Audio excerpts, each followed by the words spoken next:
اعوذ باللہ من الشیطان الرجیم بسم اللہ الرحمن الرحیم ایودو کیا پسند کرتا ہے احدکم تمہارا ایک انتکون یہ کہ ہو لہو اس کے لیے جنتن ایک باغ من نخیل کھجوروں کا و اعناب اور انگوروں کا تجری بہتی ہو من تحتها الانہار اس کے نیچے نہریں لہو اس شخص کے لیے فیہا اس باغ میں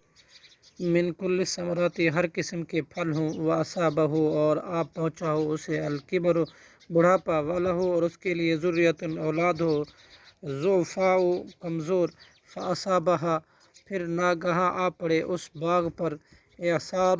ایک ایسا بگولا فیہ جس میں نار آگ ہو فاحترقت تو وہ باغ جل جائے کذالک اسی طرح یبین اللہ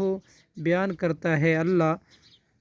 لکم تمہارے لیے آیاتی اپنی آیتیں لعلکم تاکہ تم تتفکرون غور و فکر کرو صدق اللہ العظیم۔